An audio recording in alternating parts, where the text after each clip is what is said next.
Dobro večer, najprej hvala vsem skupaj, ki ste tukaj ostali na naši debati. Ali pa, ki ste šele prišli. Čisto za začetek ena prošnja. Mi imamo tukaj eno deformacijo in to je, da se s temi temami iz filma ukvarjamo že tako 10 do 15 let vsaj. In če boste opazili, smo se začeli pogovarjati med sabo ali pa sami s sabo nas ustavite.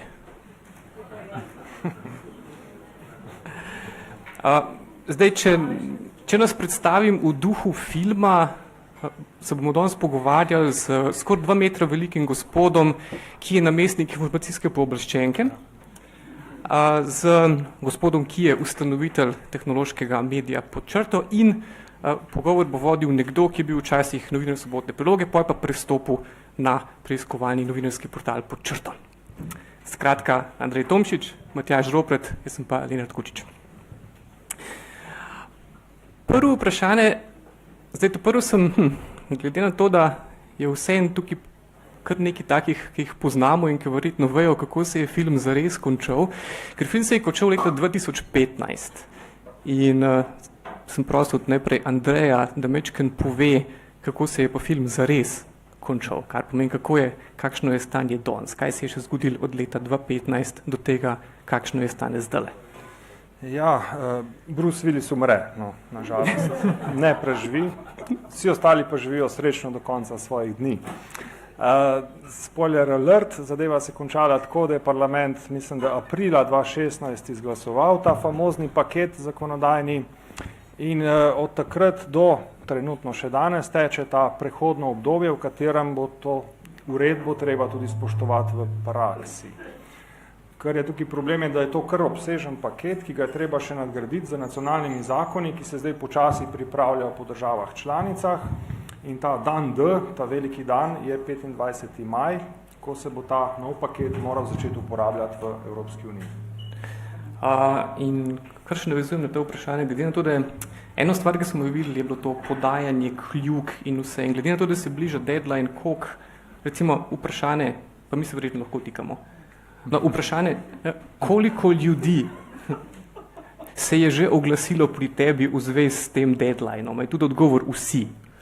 Skoraj vsi, tebe še ni bilo, se mi zdi. Ne, mene še ni bilo. Mene tudi ne. Ja, ogromno tudi na nas, v smislu na nadzorni organ, ki naj bi nadziral izvajanje te zakonodaje, sleda ogromno enih vprašanj, kaj bo to pomenilo, bomo podjetja propadla, kaj moramo vse narediti. Ogromno enih dezinformacij kroži, nekje govorijo, vsi podatki bodo morali biti kriptirani, jaz ne vem, kako to sploh narediš pravzaprav. Pol slišal sem eno informacijo, da če imaš 7 ljudi na fotografiji, da pol boš rabil podpis od vsakega, tudi od kje je to prišlo. Ne? Tako da ogromno enih dezinformacij kroži. Jaz mislim, da kot ste videli glede na to mesarsko klanje v pripravi tega predloga, je kompromis še kar v redu. V bistvu ni neke hude drame pravzaprav. Ja, številna podjetja se bodo morala malo prilagoditi, ampak jaz mislim, da bodo čisto vsa lepo preživela. Za nas kot posameznike pa prihaja nekaj zelo zanimivih pravic. Ne vem, če lahko kakšno omenim, morda na kratko? Lahko. Evo, dajmo recimo pravico do prenosljivosti podatkov. Včasih se počutimo, kot da smo zaklenjeni k nekim ponudnikom. Radi bi bili na Facebooku, pa radi bi šli drugam, pa na Googlu pa drugam, pa smo v klubu enega trgovca, ampak drugi nam ponuja malce več. Ne? In ta uredba nam daje pravico, da svoje podatke prenesemo k sebi in jih odnesemo drugam, k nekomu, ki je nekomu,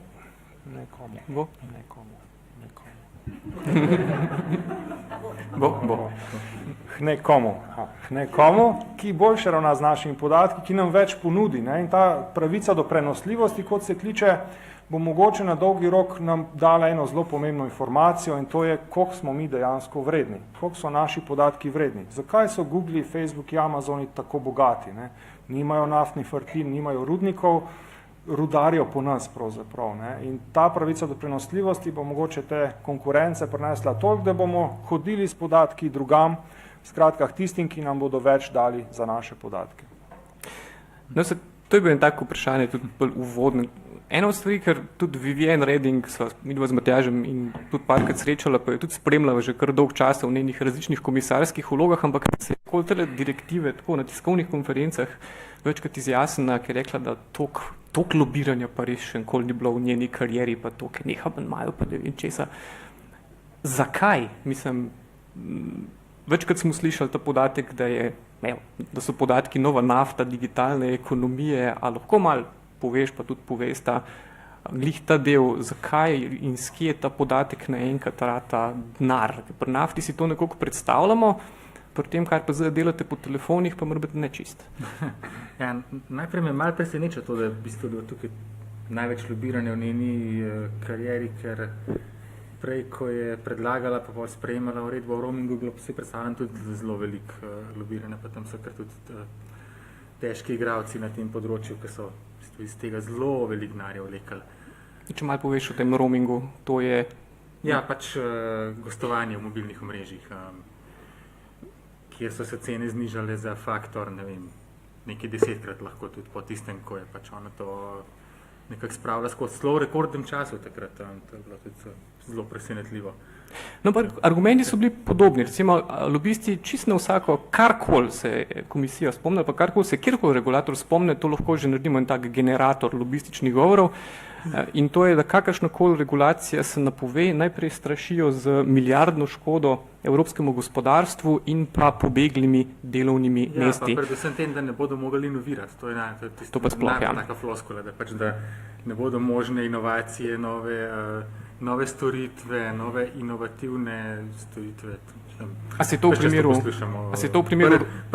Ne vem, internetni neutralnosti, tukaj pri spoštovanju osebnih podatkov, marsikšni taki temi, kjer je, recimo, se napovem kakšna regulacija ali pa spoštovanje nekih enotnih pravil ali pa nekih temeljnih pravic, se pol kar naenkrat straši s tem, da se ne bo dali inovirati. No, ampak koliko ubogih telekomov je propadlo zaradi tega, ker zdaj plačujete bistveno manjše telefonske račune, če greste recimo na počitnice? Jaz jih poznam zelo malo, pa tudi kar spremljam tudi njihove finančne podatke, imajo EBITDA še zmeraj zelo dober. Ne poznam Telekoma, vsaj takega normalnega, recimo, ki bi imel tam nekaj po 35 ali pa kaj podobnega. Kar pomeni, ni bilo kakšne hude škode? Zelo dobra panoga še vedno, čeprav pravi, da je neperspektivna trenutno, ampak res finančno jim ne gre slabo.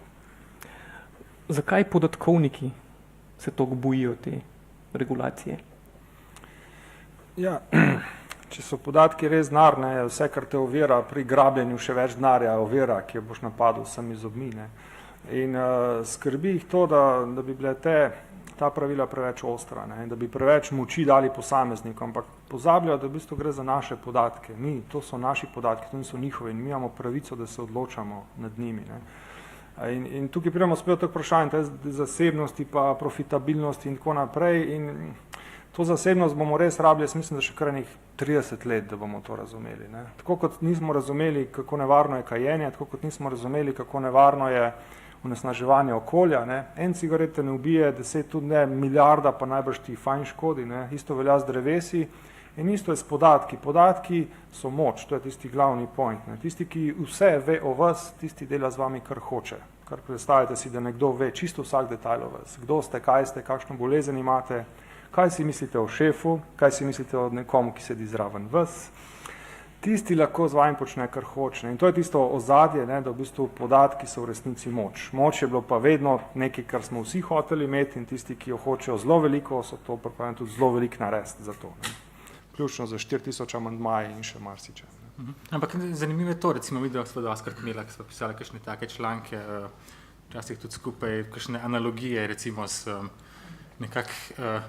resničnostjo ali pa realnim svetom in recimo zanimivo je to, da se tem podjetjem tukaj v digitalni panogi zdi kar vse sprejemljivo, da nas sledijo po celem internetu, kaj počnemo, kje klikamo, odkot pridemo na eno stran, pa na drugo stran, pa potem kam gremo naprej.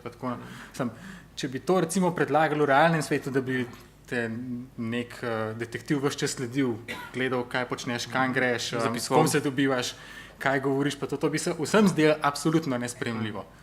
Tukaj pa kar gre skozi. To je ta ločnica, kar virtualnega sveta še ne dojamemo na isti način kot običajnega. Isto, če bi nekdo hodil po Mercatorju za tabo, gledal vse, kaj kupuješ, bi znoreli.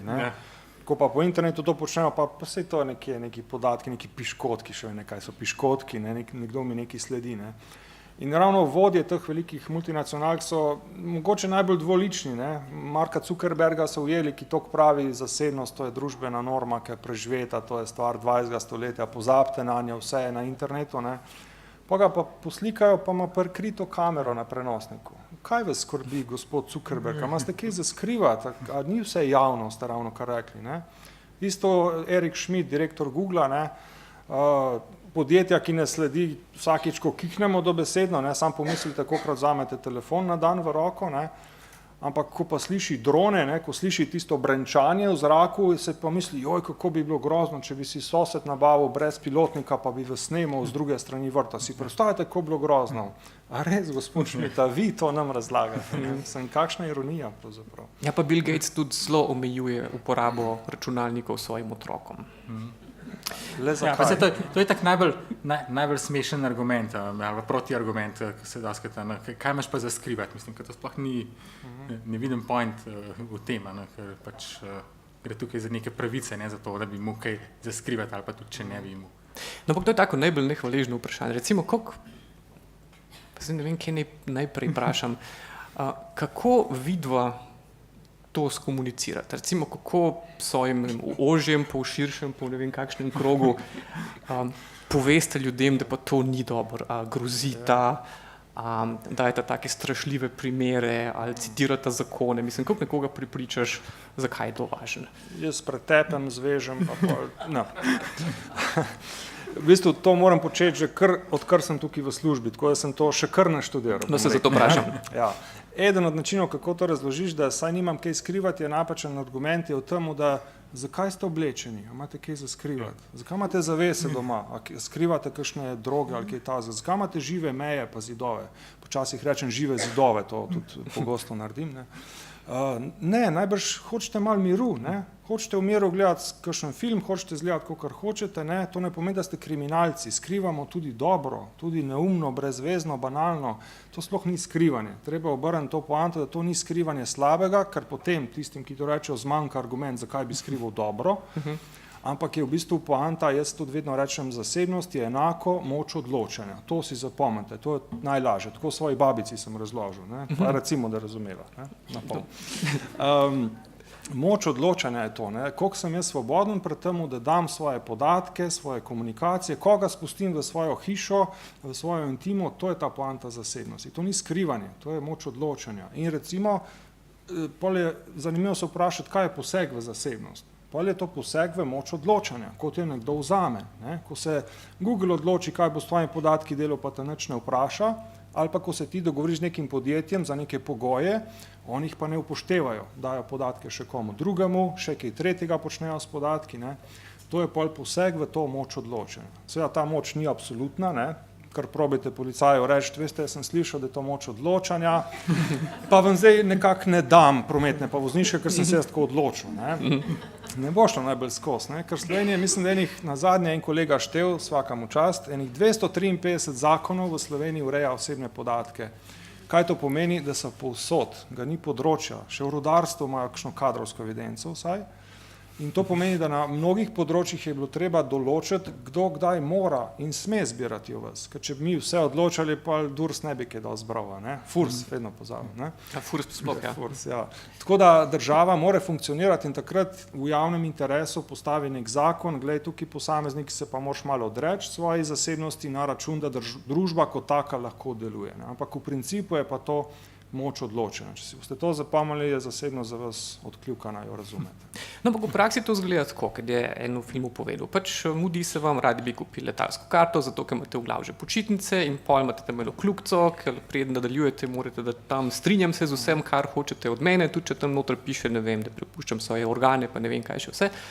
A imamo tukaj realno kakšno moč odločanja, glede na to, da v praksi lahko samo odločamo med tem, ali sploh ne bomo uporabljali tole, ali smo pa strinjali z vsem, kar hoče ponudnik storitve? Realno, v bistvu zelo malo, vsaj kar se teh piškotkov pa takih stvari tiče, praktično doskrat res moraš potrditi, da sploh lahko uporabljaš. Je pa pri določenih ponudnikih se pa da pač narediti, kot se reče, opt-out, odkljukati določene stvari, kaj se shranjuje v tebi, tako da kakšne stvari se da, ne pa seveda vsega. Sploh bi bilo pa to dobro, da bi recimo bilo že v osnovi opt-in, da bi se šele prijavil v neko zbiranje pa obdelovanje podatkov. Ta primer, ki ga navaja ta Paolo Balboni, ali kar je bil, je tak malo grta, ne? Sej nismo vsi vedno pod stresom, sej se sem ne mudi kupiti letalskih kart. Kaj pa jaz, ko imam 10 dni časa, pa bi rad si vse prebral, a jaz pa ne bom imel nobene pravice, ne? Po mojem je vsem več takih, ki si vzamejo čas za nakup letalske karte, kot neki podstresen Ja, pa zelo zadnji moment zgodaj to kupujejo, v bistvu ne. počnejo, ker upajo, da bo takrat boljša cena. In princip, ki ga uvaja ta uredba, v bistvu je dejansko opt-in, privolitev. Jaz moram soglašati in privolitev pomeni par stvari. Pomeni, da vem, komu dajem podatke, zakaj jih dajem, katere podatke in kakšne pravice imam v zvezi s tem. Če jaz tega ne vem, ta privolitev nima nobenega smisla, to je neinformirana privolitev. Druga stvar je, da mora biti aktivno podana. Če nisem nič kliknil, nič podpisal, nič rekel, če sem bil v molku, se pač nisem strinjal. In vprašajte me in bom rekel, ne. In tretja seveda mora biti prostovoljna. To je pa tisti ta glavni catch. Nekoliko smo pa res lahko prostovoljni. In tukaj tudi skozi čas se je malce nerazumevanja pojavljalo, namreč privolitev ni edini zakonski pogoj, da nekdo sme imeti vaše podatke. Včasih je to lahko zakon, lahko je tudi kakšna pogodba, ne. In če je od zadaj neki pogodba, za določene pogodbe eni podatki so nujni, ne. Ne vem, za avtorsko pogodbo morate nujno dati EMŠO, davčno naslov in tukaj ni stvar vaše privolitve, ne. In je tukaj treba to mejo malo postaviti, kaj so tisti podatki, ki so obvezni, beri rdeče zvezdice, od tistih, ki so res prostovoljni. In to je uredba hoče doseči, da vsi tisti, ki zbirajo naše podatke, morajo zdaj to malo prepucati. Ne sme biti vse enostavno z rdečimi zvezdicami, ker eni podatki pač niso nujni. In v tiste, ki niso nujni, nas ne bi smeli več prisiljevati. Koliko bo pa to res v praksi, je pa veliko na nas, na nadzornih organih in naši sitnosti in preganjanju tistih, ki nas posiljujejo v smislu vzemi ali pusti. Tukaj je ena taka luštna anekdota izpred kar precej časa. Veš, takrat, ko se je bila ta direktiva o obveznem zbiranju prometnih podatkov, ki je bila, kot ste slišali, po hitrem postopku sprejeta. In to je nasplošno res. Mislim, vse te direktive, ki posegajo oziroma ki zmanjšujejo naše pravice, grejo po hitrih postopkih, v nekih povečujejo. Ja, ponavadi izkoristijo kakšne, ne vem, teroristične napade, pa tako. Strah pred tem pa to. No, ampak takrat je bil en tak dosti zanimiv argument, ker na en takem notranjem srečanju sem ga slišal, recimo, ko se je nekoga iz policije spraševalo, oziroma ki je tako res postavil tako prostodušno vprašanje, ja pa sej zbiranje vseh teh podatkov res ni problem, se diski so pa danes že zelo poceni. Kar pomeni, podatke še bolj kot takrat. Ja, in podatke se množično zbira tudi zaradi tega, ker se to pač da. Zdaj, ta direktiva pa kaj poskuša doseči, da se to ne več To so mogoče taki IT-evsko-policijski pristopi, ne? Ja. Zberi, kar se da, hrani, dokler se da, na zalogo, sej bo še kdaj prav prišlo, ne? Čeprav se pa tudi lahko vprašaš, koliko taki dejansko znajo kaj potegati iz teh podatkov. Tudi, ko si iščeš iglo v kupu sena, ne najdeš ničesar, ne? Principi varstva osebnih podatkov so pa ravno obratni. Zberi samo tisto od tistega takrat, ko rabiš, ne vnaprej na zalogo od vseh, ne? In tukaj seveda trčimo takoj ob te ostale, ki bi pa radi hrčkali podatke. Imeli vsem. Pa še ob nekaj tukaj trčimo. To, o čemer se mi pogovarjamo, velja recimo, kolikor se da, za Evropo. Vemo pa, da skoraj vse te zadeve, ki jih imamo v rokah, nimajo dosti evropskega. Pač izdelujejo jih Kitajci hardversko, programirajo jih Američani, ki imajo čisto drugačen odnos. Predvsem tržijo jih Američani. Predvsem tržijo jih Američani. Zdaj, koliko v vaši praksi, ker to je bilo tudi med parlamentom pa Ameriko veliko tega, koliko je to zares življenjsko? Ja, Evropo dejansko zelo mučijo razni Facebooki, Google in podobni, ki smo kot videli, so samo podaljšana roka njihovih obveščevalnih agencij. In eden od velikih ciljev je poleg poenotenja pravil znotraj Unije, kar se kaže, da bo težka, ker so ti nacionalni zakoni spet vsako svojo smer. Eden velikih ciljev je tudi zagristi te velike multinacionalke. In to počnejo tako, da jim grozijo z zelo visokimi kaznimi, ne. Ene od kazni so 10-20 milijonske, kar je za Google verjetno aloh trajnik, lahko vsak mesec nakažemo, samo da imamo mir, Evropejci, ne. Za njih so seveda tisti odstotki svetovnega letnega prometa kar hude stvari, ne. To so 2-4 odstotke, ne. To je milijarda res, v primeru Apple in podobnih. Zdaj mnogi pravijo, ja, pooblaščenec prav, da vas vidimo, no, vi boste Facebooku dali milijardno kazen, da vas vidimo. Mi mogoče ne, verjamete pa, da Nemci so pa že zelo živčni in jih že zelo srbijo prsti. In te izkušnje se v bistvu prenašajo iz področja varstva konkurence. Tam so pa tudi te družbe plačevale že zelo velike kazni. Microsoft je plačal 500 milijonov, Google grozijo 2 milijardi in tako naprej, tako da tista znanja počasi prihajajo na to področje, tako da ne dam roke v ogenj, da ne bodo kaj takega dobili. Oziroma, ko sem se pred leti pogovarjal s študentom prava, avstrijskim Maxom Schremsom, ki ga mrzdo poznam, mislim, on je bil znan po tem, da je na eni mednarodni izmenjavi šel v Ameriko in je potem en predstavnik prav na to temo velikega podjetja iz Silicijeve doline rekel, veste, vi Evropejci s temi podatki, to je za nas samo eno taka čist mečkena ocena tveganja. Zaradi tega, ker mi, ki delamo poslovni model, se vprašamo, kakšna je verjetnost, da nas bo kakšen Evropejc tožil, pa da bo pol prišel v Ameriko, pa da bo imel denarja za se tukaj z nam pač pogajati ne vem koliko let in kakšna je verjetnost, da bomo na koncu dejansko plačali kakšno kazen. Zdaj to je en tak mečken znesek na koncu Excelove tabele in ena od stvari, ki je on tudi takrat rekel, ne, toliko se pa ne bomo šli in je šel v to prvo vojno proti Facebooku in jim je povzročil kar precej težav. A vidno mislite, da zdaj počas so te podatkovne zadrege in varstvo podatkov že nekaj toliko pomembnega, da se tudi v oceni tveganj malo više rangira? Ja, najbrž. Mislim, če glede na to, koliko se govori o big data, pa vsem tem, zelo verjetno, ja. Če ti grozi milijardna ali pa še več kazen in obenem ne moreš pustiti 500 milijonskega trga, da tam ne boš posloval, najbrž to mora v enem Excelu se najti. Ja, pa tudi toliko se že, odkar se je Šrems prvič s tem boril, so to že zrasli, zdaj 2 milijardi uporabnikov, pa še na povezanih storitvah, kakšna milijarda. No, ampak čisto za predstavo, recimo, če se spomnite Schremsa, ampak to je bil že kar nekaj let nazaj.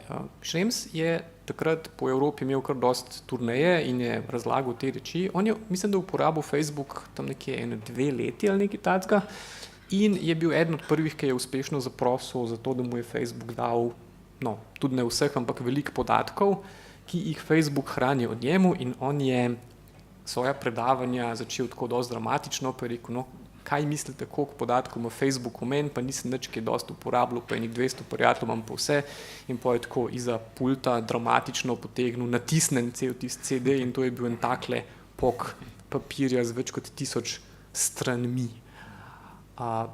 Koliko je dejansko teh podatkov, da si malo lažje predstavljamo, o čem se sploh pogovarjamo? Vprašanje je še vedno, če je sploh vse dobil. Ni, se to tudi sam vedel ni, ampak koliko je tega? Sam pomislite, tako sem prej rekel, kolikrat na dan primete telefon v roke? 10-krat, 20-krat, 50-krat mogoče. Vsakič, ko kaj piska, se v vas nekaj zabeleži. Naj bo to urbana, naj bo to bankomat, naj bo to vstopna kartica v službo, če piska se beleži, verjamte, noben ni tako nor, da bi to brisal. Jaz nisem videl IT-evca, ki bi rekel, ne, nočemo teh podatkov. Ne. Še ena stvar, ko menjate kanal na televiziji, a menite, da kdo to ve? Ja, seveda ve. Ne. Odvisno od televizije. Ja, mislim, da so minuli cajti, ko je šla v digitalno, nekdo to ve, ne, operater ve, Andrej bi rad zamenjal iz Big Brotherja na kmetijo slavnih, kdaj zamenjamo kanal, pa zapiši v bazo, saj nismo neumni. No, če smo že tukaj, vprašajte vaše operaterje. Mogoče vas lahko vprašam, a je kdo od vas zdaj že vprašal za svoje podatke? Koga? Kakšno podjetje? 1? 2? No, to je taka atrofirana, bi rekla 3, 4. Bivša šefica bi rekla atrofirana človekova ustavna pravica. Živ Bog je ne pozna. 38. člen lepo ustave pravi, vsak ima pravico do svojih podatkov. Rabite kakšno idejo, eno sem že dal, vprašajte operaterja, kaj gledam. Oni to vedo in hranijo tudi za vas. Druga stvar, kupujete, imate klube zvestobe, vprašajte trgovca, kaj pa jaz kupujem. Jaz sem to enkrat naredil, je bila zelo zanimiva izkušnja. Najprej so me nekam poslali, kaj bi vi radi od nas? Poslovno skrivnost iz zalednih sistemov naših, to ni šans, da vam damo. Ne? Pa smo se mogli ping-pongati za členi ustave pa zakona, sem rekel, zdaj ste jasni, zdaj imate pa še 3 dni, da mi to date, ne? Ker ste v kršitvi. Pa so me z detektivom lovili po ulici. A ste vi ta prav, tukaj imate vaše podatke. Ne? Tako? Ja. in sem dobil dejansko vsak artikel, vsako lokacijo, vsako ceno za 4 leta, odkar sem pri njih. Ne. Tako da vprašajte, boste videli, kaj kupujete, verjamem, da ne veste, kam gre vaš denar. Ne. In trgovci vam nočejo tega lih najbolj pokazati, morajo pa ven. Ne. Če rabite še ideje, se bomo še kaj spomnili. Koga vprašati za svoje podatke? Jaz sem potem po moje malo za tabo. No. Sem naredil nekaj podobnega in to je, da sem svojo VD tašče mečken zelo rabil za novinarske namene, zaradi tega, ker je velika zbiralka kartic in ima skoraj vse mogoče kartice zvestobe. In sem v njenem imenu po malo sodelovanju z informacijskim pooblaščencem sestavil in tak dopis za vse te izdajatelje, mislim, da jih je bilo njih 25 vsega skupaj in sem poslal zahtevk za dostop do teh podatkov in me je pol malo preklinjala zaradi tega, ker so jo 10 dni klicali zlasti kakšni taki manjši izdajatelji, tipo Pika Polonica in podobno, ki imajo samo zato, da imajo in je pol tam do vrha firme so bili čisto panični, kaj pa hočete gospa, kaj narobe, a smo kaj... Se nič nimamo. Nimamo kaj dati.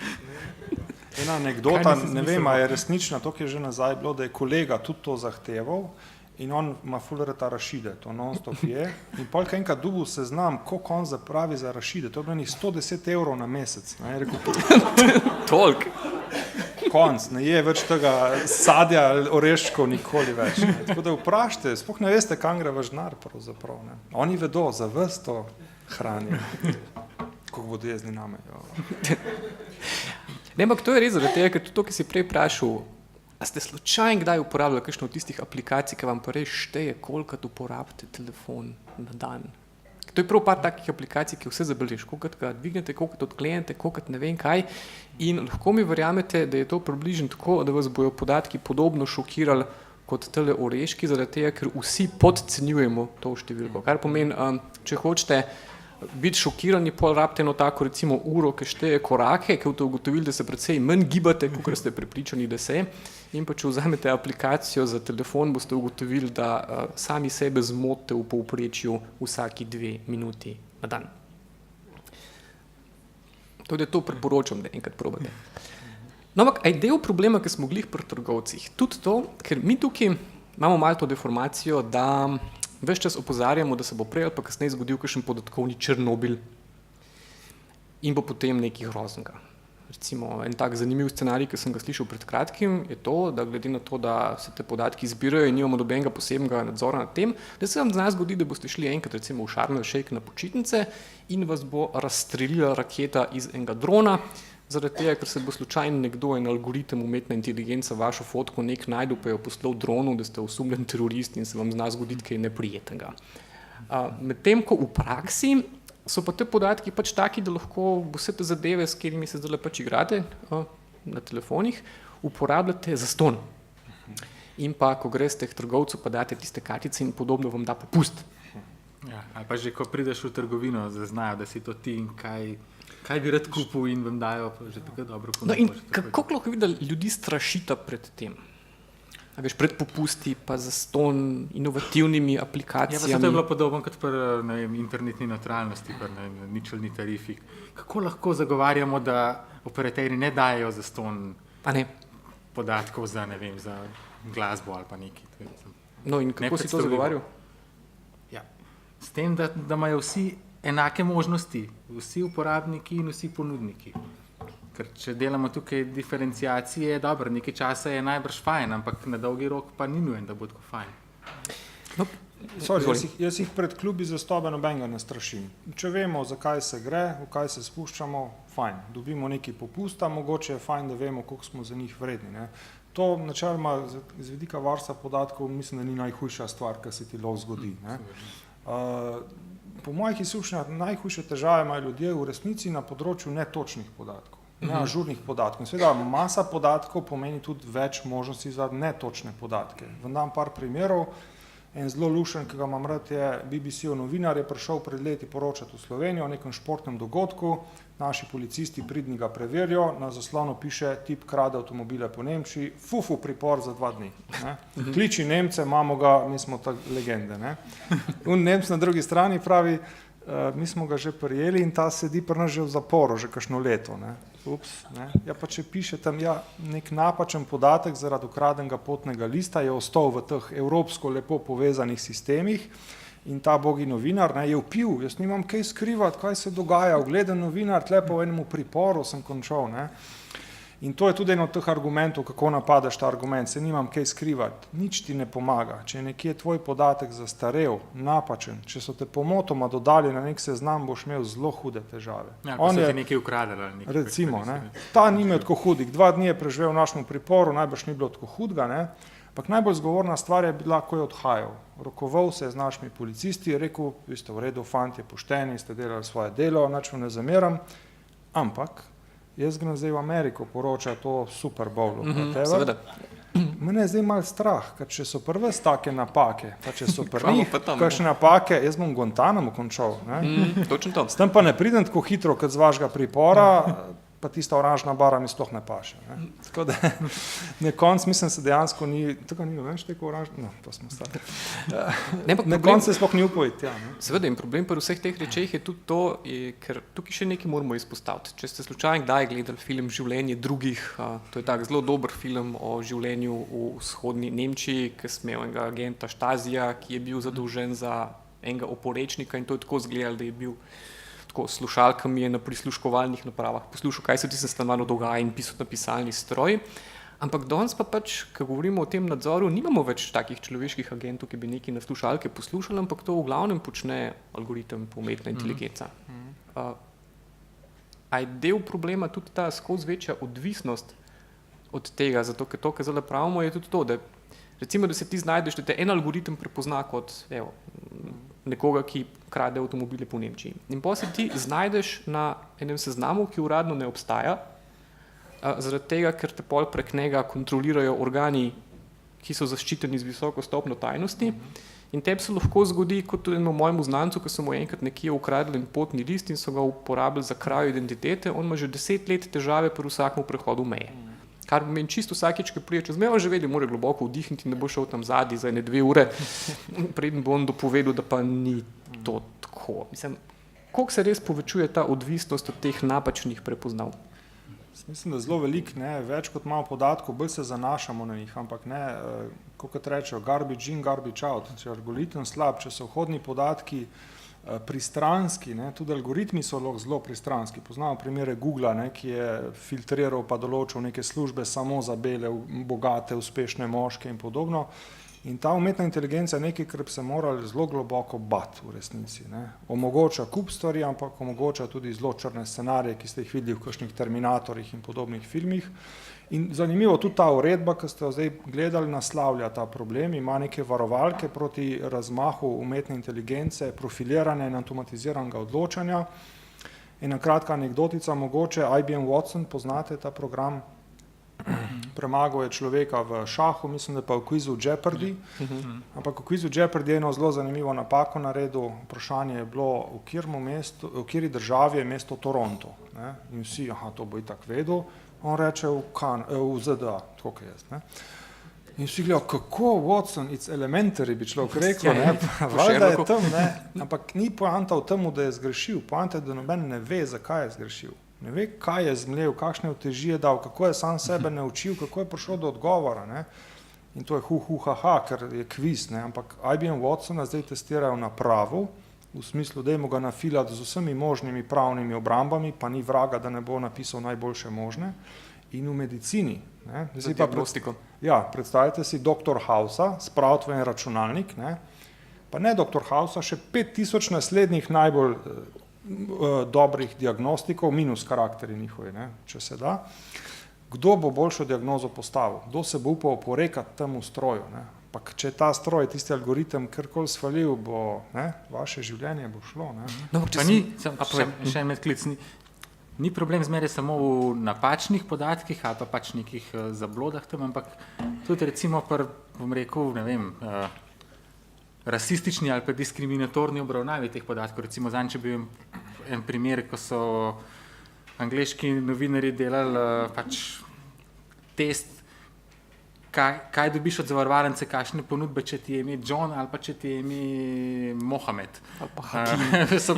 Razlike so bile tako drastične. Tako da, tukaj se da zelo take zanimive zlorabe. In podatki in algoritmi so lahko zelo pristranski in tukaj treba zelo paziti, kako jih uporabljamo, ne? Ker ti na koncu odločitve bomo mi trpeli. Dobiš kredit, ne dobiš, štipendijo dobiš, ne dobiš, živiš ali ne živiš na koncu dneva. Računalnik se je pa odločil. Pa še en problem je, recimo lep primer je bil ta avatarka Microsoftova Taj.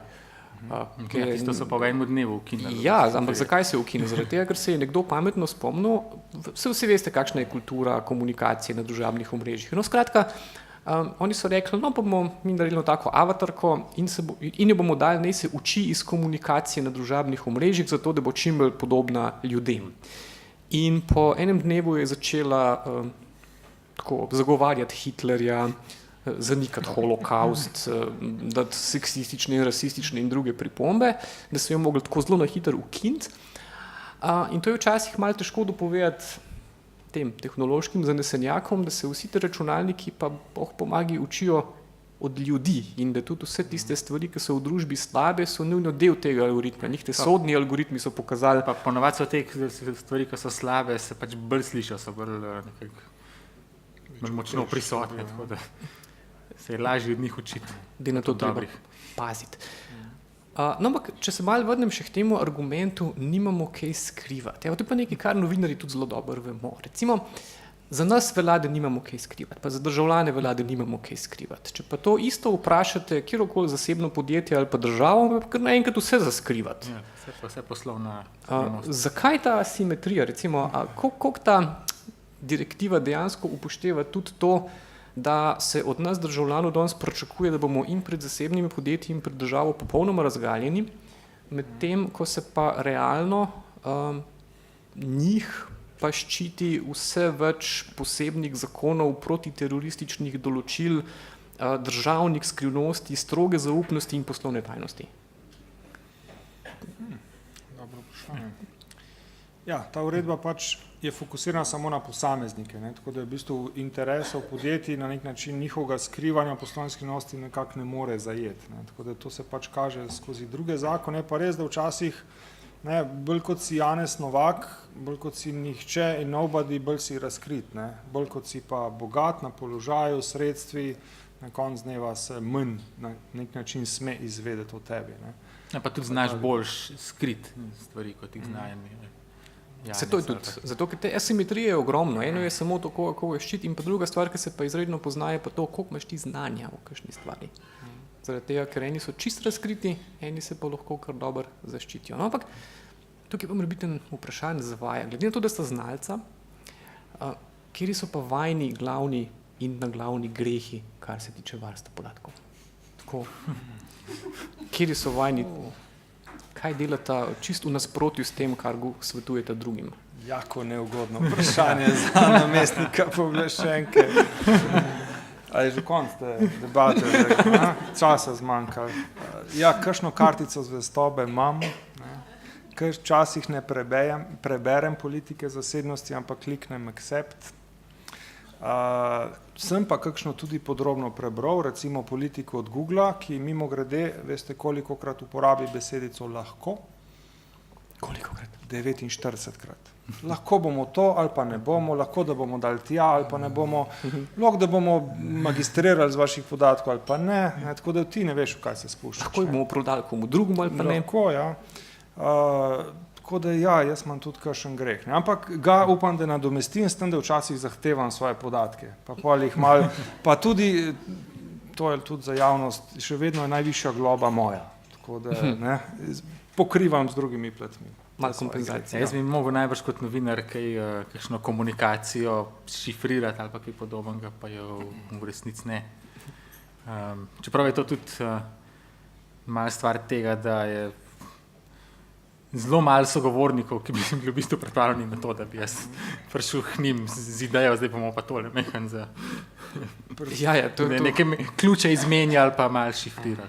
Predvsem je to spet razlog za to, je, da pretehta včasih tehnica v smer praktičnosti, ker zasebnosti res ne razumemo dovolj dobro. Ne razumemo, kaj to pomeni. Ne razumemo, da je to moč odločanja, to temeljni element demokracije, da brez tega ni svobode. Ne? In vse veste, imate našo kartico? Ne. Imate našo kartico? Ne. Imate našo kartico? Ma dejte mi že to vašo kartico. No, tukaj sem jaz kar dosleden. In to je tista praktičnost, ki je prva, ki vedno povozi zasebnost, druga je seveda državna varnost, ne? Strahovi, terorizmi, pozabljena zasebnost, tretja pa seveda ta ekonomika, profitabilnost, tam pa tudi hitro pozabimo na to. Ne? Še ena stvar so najbrž te oblačne shrambe, ki so zelo pripravljene tam na mestu, kar veliko stvari noter, ja, mislim, ki jih mogoče ne bi bilo najboljš tam imeti. Mogoče lahko kdo vidi, čeprav po drugi strani pa spet... A ja, pa Facebook profili imamo. No, tudi, ja. Nimam pa čisto vseh fotografij, pa vseh dokumentov, pa tudi ne tam noter, no. Se pa držim. Nagih selfijev nimate v oblakih. Ne še. Ne še. Spet, tukaj je še na... Jaz nisem nič... Ja, kakšen greh, gled, če se najo tle razgalo, da je še sebe razgalo. A je tako? Ja, mislim, po poklicni in drugi dolžnosti sem tudi navzoč na vseh mogočih omrežjih, pa to, ampak... Klubi zvestobe, ja. Ne, nimam pa nobene kartice. Ma žena ponavadi. To daš drugam. Mislim, to je pol zabavno zaradi tega, ker to, kar sta prej načela, recimo, ne vem, pošiljati kriptirane maile. Mislim, res veliko sreče, če boste uspeli že 5 dobrih prijateljev prepričati, da bojo inštalirali vesti software, da se boste lahko dopisovali kriptirano. Pa še potem je ena taka legenda, ki so mi jo večkrat kakšni policaji tudi zaupali, da tisti, ki šifrirajo, so pa itak dodatno sumljivi. Ja. Jaz sem tudi enih 5 kriptiranih mailov do zdaj poslal. Pomeni, da si že na seznamu. Ja. No, ampak druga stvar, to je pa nekaj, kar tudi ne vem, kakšna je verjetnost. Mislim, ker tudi teh naprav je dejansko skozi več. Recimo tudi, da veliko govorimo tudi o teh povezanih napravah, pa v internetu stvari, recimo kar naenkrat, po moje čez par let ne bo več mogoče kupiti naprave, ki ne bo imela spredi opisa pametna. Že zdaj skoraj ne. Tako, od hladilnika in vse, ampak koliko imaš ti realno, sploh možnosti, da se pogajaš s temi napravi, recimo, kaj lahko ti določaš, koga ali kaj boš spustil v svoj stanovanje, koga pa ne. Zelo so že taki, recimo, v ameriški pravni praksi je en tak zanimiv primer, to Amazonov, tista taka piksna je približno kot tale, ki skozi posluša, mislim, zdaj spet posluša računalnik, ampak dejansko skozi posluša. Načeloma bi mogel poslušati šele takrat, ko rečeš pač ta Alexa, keyword. Oglas se. No, ampak v glavnem, zdaj je en par takih zanimivih primerov v Ameriki, ko je ta Alexa bila priča enega umora, pa enega nasilja v družini, kar pomeni, in je zdaj tukaj vprašanje, a je Amazon to slišal ali ni, in pol tožilstvo poskuša prepričati Amazon, da ne da to kot dokazen material. In pol se zdaj tukaj začnejo dogajati take zelo zanimive reči, a ta naprava je v službi tebe, oziroma si ti njen lastnik, a te ona lahko inkriminira. Velja tudi za Alexo tako, da ker je tvoja, te ne sme obtožiti, tako kot recimo žena. Če je žena tudi Alexa. Ja. Zanimivo, ne? Kaj misliš, kaj se bo z tega? Pa ne vem, jaz mislim, nekih hudih dramatičnih sprememb vendarle ni. Ne vem, če si sam sebe posnel, ko nekoga ubijaš, je to kaj drugačne. Mogoče imaš sam ti podatke, tukaj jih ima še nekdo tretji, to bo pravo mora razviti neke odgovore na ta vprašanja. Ne. Se mi pa zdi, da s tem internetom stvari, s temi povezani napravami je res, ne vem, če smo mi dovolj pametni za te pametne naprave, po domače povedano. Večji problem teh pametnih naprav je, da dostikrat zelo malo dobrobiti prinesejo. Imaš skoraj več dela z njimi, kot pa koristi. Pa koliko jih imam pod nadzorom? Jaz mogoče recimo, da si upam reči, da ima moj prenosnik pod nadzorom. Že telefona ni šans, kaj šele neke žarence, hladilnika, pametne igrače. To so črne škatle zame, ki delajo karkoli so se spomnili tam. Ne? Tako da po pameti. Je pa še en tak zanimiv, tako, še ena taka anekdota, sem se jo kar spomnil. Še en tak dober primer te podatkovne, tudi v Ameriki seveda. Nekoga, ki ima pameten srčni vzpodbujevalnik vgrajen, so obtožili zavarovalniške prevare, To pa zaradi tega, ker je prijavil, da mu je hiša zgorela in pa se je nekdo spomnil in je pridobil podatke od njegovega srčnega vzpodbujevalnika in je ugotovil, da je o njemu zelo povišen srčni utrip, preden je hiša zagorela. In argument je bil, da če bi se hiša tako zares naključno užgala, bi se on ustrašil, ko bi videl požar, ne pa preden je zagorel. V bistvu kupujemo vohune, ki nam bodo škodovali. Tako ali drugače, prej ali slej. Čisto za konec, in to je neki, mislim, za konec, pred vašimi vprašanji, problem vseh teh reči je, da v praksi se jim dosti težko izognemo, pa nima kaj dosti smisla strašiti, pa težko je ljudi zasekirati, pa reči, se itak ne moramo nič narediti, pa v vsakem primeru nas spremljajo, pa gledajo in vse. A je kakšen tak nasvet, ki ga in en in drug pač pri tej obdanosti s podatkovno ekonomijo data, recimo, kaj s tem, par takih preprostih korakov ali pa ukrepov, s katerimi si lahko vsak mečken izboljša stanje ali pa mečken bolj poskrbi za varovanje lastnih podatkov. Ja, malo je že to premisliti, kaj sploh objavljaš, pač, ne vem, vse fotografije otrok, pa ne vem, kaj vse mogoče niso čist nujne za na Instagrame, pa Facebooke, pa tako naprej. Pri kakšnih, kot sem rekel, recimo sploh pri Googlu se to da dosti dobro odkljukati, kaj vse oni dejansko shranjujejo, kaj imajo v bazi, tako da jaz recimo, če grem jaz moj Googlov profil pogledati, tam noter malo ali nič, ker imam praktično vse izključen. Mogoče tudi se malo izogibati tistim storitvam, ki so zelo eklatantno kdaj kršile, kakšna dobra načela, kaj početi s podatki, kako jih zbirati, kako jih obdelovati, pa tako naprej. Mogoče tudi ne potrditi vsake aplikacije na telefonu, ki zahteva za to, da prikazuje, ne vem, vremensko napoved, dostop do mikrofonov, pa ne vem, česa še vsega. To piše ponavadi, ja. Ja. Jaz bi mogoče tako rekel, to sem včasih govoril, zasebnost ni kot kupovanje mortadele. Če je logično, ne? To ni isto, ne? V smislu, noben jo ne bo več odrezal, kot jo boste sami zahtevali. In to je nekaj, kar se moramo počasi naučiti, da je to naša pravica, da nam to pripada in da jo moramo zahtevati. Od vseh tistih, ki od nas nekaj zbirajo, vprašajte za vaše podatke, ene dve ideji sem na brgu, tretja mogoče zanimiva, če hoče še kdo kakšno. Policija tako v netu zbira, kje mi stanujemo, v smislu, v katerih hotelih, apartmajih, vprašajte jih, kar ste pozabili, pa vas zanima, kje ste kje bili. Tudi to hranijo za vas. Veliko ljudi, veliko hrani podatkov o vas za vas. Vprašajte jih, boste izvedli kaj novega o sebi. Toliko mogoče. Se imate obrazce na spletni strani? Ne? Ja, obrazec na spletni strani pooblaščenca. Že vnaprej izpolnen balkan, tako da samo svoje ime pa še en par podatkov pošljete. Priporočeno s povratnico, 30 dni, then the fun begins. Tako, in če nočejo pol, ne ga kličeti, ne, to ne, ampak ja.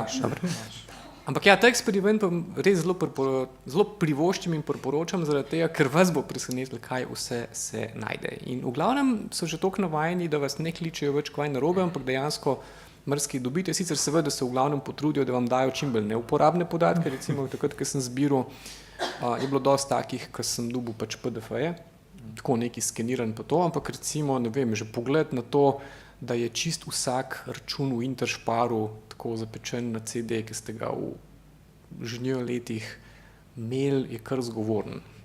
Tako, zanimivo je vedeti, kaj vse obstaja iz tistih tam kartic, ki sem pol napisal. In po tej novi uredbi, na podlagi pravice do prenosljivosti, boste lahko zahtevali ne PDF, ampak Excel oziroma tabelco, uporabno, strojno odprto obliko, da boste lahko iz tam dejansko počeli. Pa moram ponoviti separated values. Tako da s tem zaključujemo tale krog in dajemo besedo vašemu vprašanju.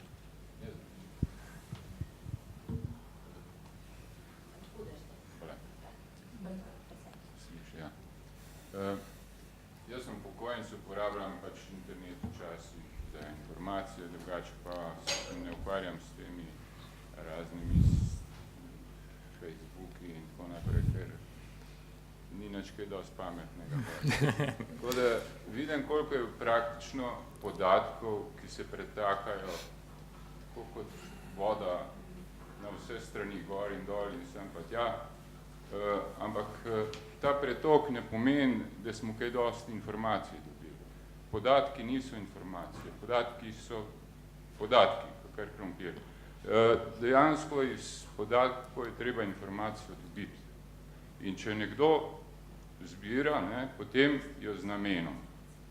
Kaj bo s tem počel in če ima kriminalni namen, potem je tega treba preganjati. Ne? Je treba preganjati. In to je zame ravno tako, kot umazana voda. Voda teče na vse strani. Ne? Voda je tudi pomembnejša kot podatki, pomembnejša kot informacije za življenje. In ta pretok teh podatkov povzroča požiranje nafte, požiranje hidroelektrarn in tako naprej. Elektriko rabimo, da jih prenašamo. Mi sam sebe uničujemo z tem balastom teh informacij, pa vohunjen, pa nekih špioniranj in delamo nesnago. Nesnago, dobesedno, nesnago delamo.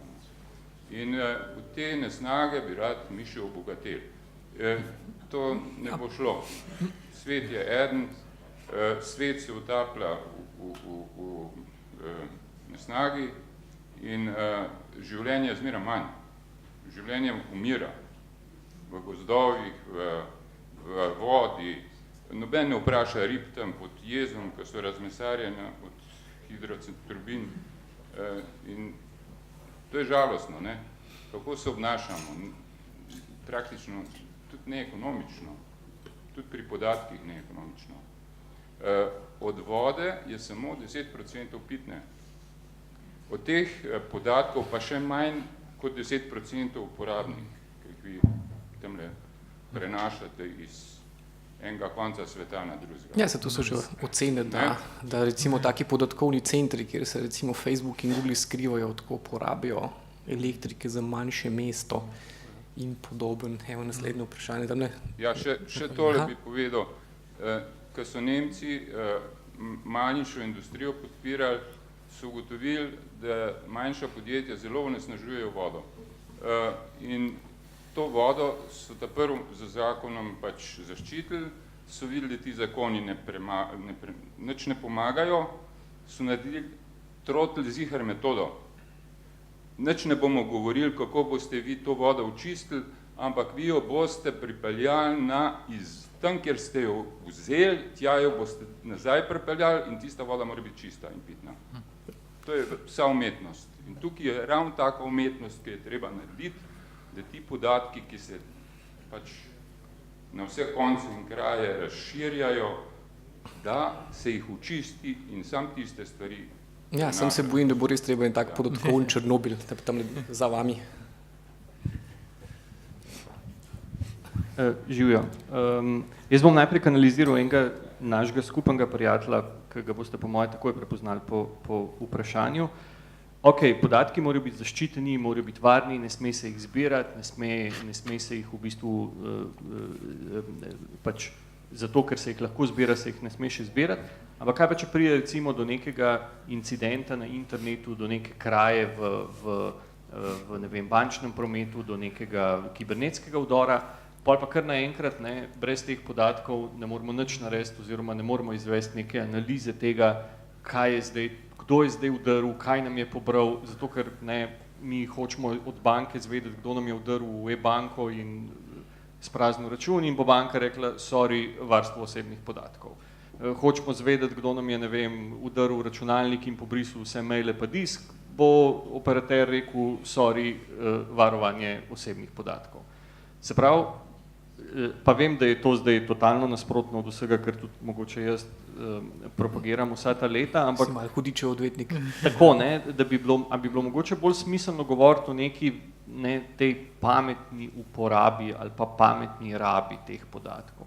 Ker razumem, da moramo mi na eni strani zaglaviti tako močno v kontrasmer, kot na drugi strani industrija zaglavi v svojo smer, da je treba absolutno vse zbirati, ampak a je možen tle nek kompromis oziroma neka siva cona?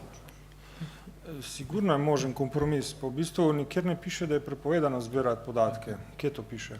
Jaz tega nisem nikjer videl. Predpisani so pogoji, kdo, kdaj, katere podatke sme zbirati. In tudi tukaj so, kot rečeno, pogosto drugi interesi zelo močni in povsem legitimni. Varovanja omrežja brez prometnih podatkov, o kateri govoriš, ni možno izvesti. Če bi vse sproti brisali, bi hekerji harali naokoli, ne? Ampak bolje vprašanje, koliko podatkov je potrebno za to, da se neke stvari preiščejo, kako dolgo jih moramo hraniti in kdo bo to uporabljal in kdaj. Ne. Tukaj je pa treba najti neke kompromise in varstvo osebnih podatkov je v bistvu en sam kompromis pravzaprav. Vse vedno je tehtano z drugimi interesi in pravicami. Včasih javnost podatkov prevlada nad zasebnostjo, včasih je treba zaradi davčne, kazensko-pravne zakonodaje neke podatke obdelati, tudi če ti nočeš tega. Ne.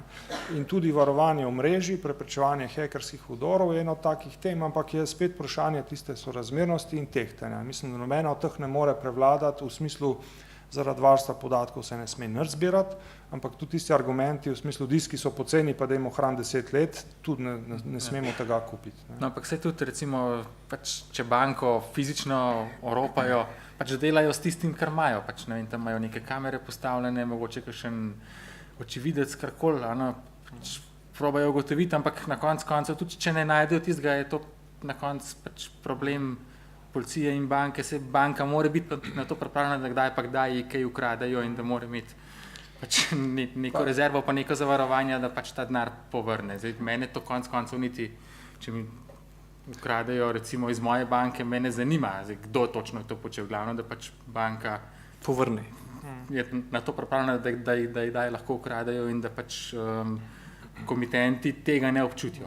Ampak jaz mislim, da je to malo povezano tudi s tem zavedanjem o vrednosti podatkov. Kar pomeni, ko bojo začeli ljudje, tudi od tistih, ki zbirajo podatkov, zahtevate, pa dajte to še nam, za našo uporabo, da lahko še jaz iz teh podatkov kaj pomagam. Recimo, zakaj telefon praktično zbira vse moje korake, lokacije, vse živo pa to in jaz nimam možnosti iz tega recimo dobiti eno tako dobro diagnozo mojega dnevnega ritma, spalnega ritma in nekaj priporočil, kaj bi bilo boljše narediti. No, kar se meni tukaj zdi mogoče malo problematično, kako bi rekel, no, je to, da vse te stvari, ki recimo jih telefon gleda, koliko korakov, pa do teh stvari praktično ne moreš, če se ne prijaviš v neke njihove storitve, pa to, pač ne moreš tega gledati kot nek anonimnež ali pač nek tak lažen profil imeti, ampak moraš tam vse specificirati, pa mora vse nekam na neke strežnike odteči. To je mogoče. Pa tudi ni sam privatni sektor, ne, ko nas veliko zbira, tudi država seveda ogromno zbira in tudi država je zelo mačehovska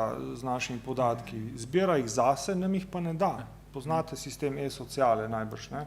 Če greste po štipendijo, otroški dodatek, vas država sleče. Sleče vas gospa na CSD-ju tipka vaš EMŠO in vaši podatki priletijo iz 44 zbirk podatkov.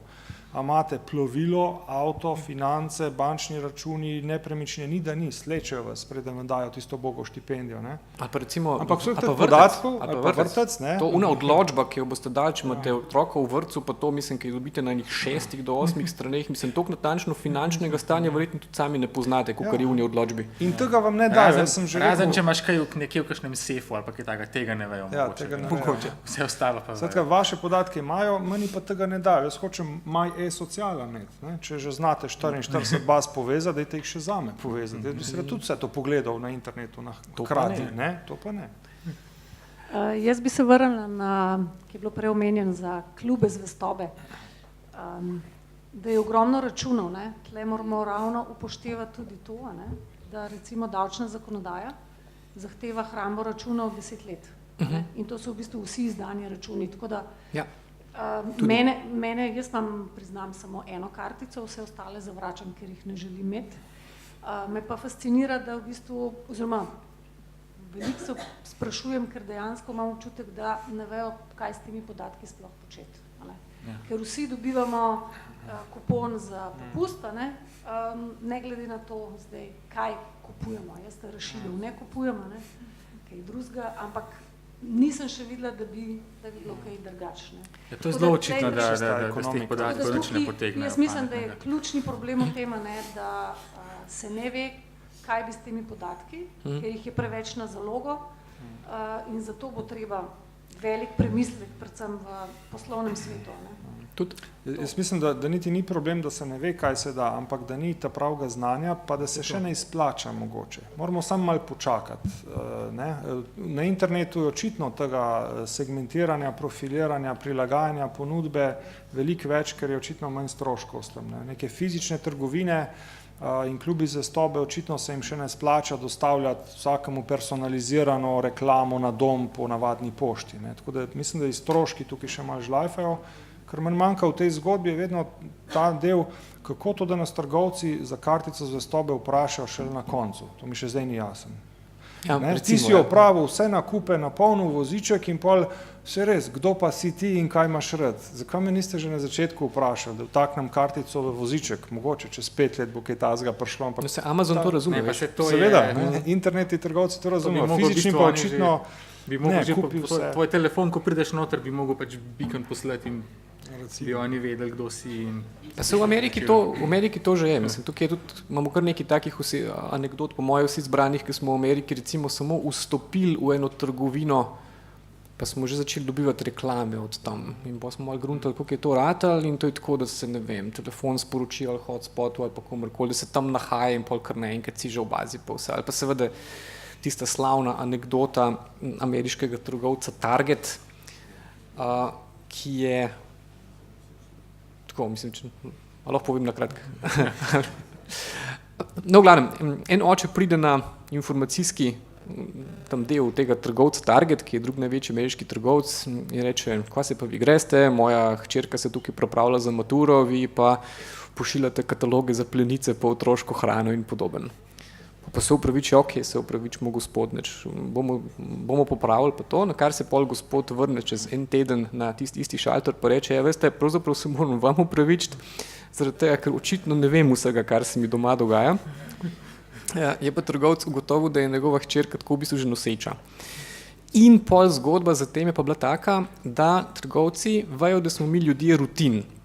In takrat, če oni nas lahko recimo spremenijo naše navade samo ob kakšnih takih velikih življenjskih dogodkih. In pač za ženske ali pa za družine so življenjski dogodki, recimo nosečnost, pa pol seveda otrok je en tak dogodek, ki ti bistveno spremeni življenjski slog in tudi košarico. In oni so takrat najeli posebno skupino analitikov, ki so imeli eno samo samcato nalogo in to je iz podatkov njihove kartice zvestobe izluščiti podatke, ki bi omogočili z veliko gotovostjo napovedati, katera njihova stranka je noseča. Zaradi tega, ker so zračunali, da če bi to pravočasno ugotovili, lahko to na konec leta prinese milijardov prihodkov tega, ker bo ta oseba pri njih kupovala še plenice, pa še pa vse. In so ugotovili, da so bili več kot 90% natančni. Na podlagi že samo 20 izdelkov, recimo, da je ženska zamenjala deodorant. Dobro, verjetno iz osebne izkušnje veste, da deodorant ni nekaj, kar menjate kar tako, ampak če se slučajno nekaj v življenju zgodi, da vam pa začne nekaj malo smrdeti, kar vam je včasih dišal in se to na parih takih izdelkih zgodi, to obstaja velika verjetnost, da ste noseči. In to trgovci ve, recimo. To je bil en tak dober primer tega profiliranja. Ko pa trgovec ve, kaj počne.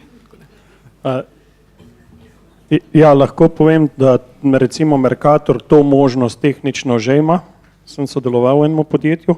Sicer sem pa jaz hotel imeti eno drugo pripombo na vprašanje IoT-a, oziroma ko smo se pogovarjali o IoT-u, ko ste sami rekli tudi, da ne veste, kaj vse lahko ta IoT naredi. A smo kdaj razmišljali tudi o temu, da bi tudi, ker GDPR pa ZVOP veljata samo za pravne osebe, za fizične osebe, pa ne za nas posameznike, ki lahko počnemo čuda neumnosti s svojimi kamerami pa IoT, da bi to nekako potegnili tudi na nas posameznike.